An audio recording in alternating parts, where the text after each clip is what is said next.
কোথায় বৈষম্য? তারা না বড় বড় লেকচার ছাড়ে যে বৈষম্য হয়েছে, যে স্বাধীনভাবে কথা বলতে পারবে।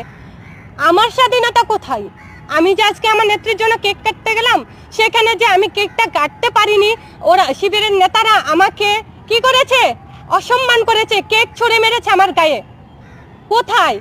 আজকে দেশ কোন জায়গায় আছে বলেন আপনারা? আমার নেত্রী শেখ হাসিনার জন্মদিন।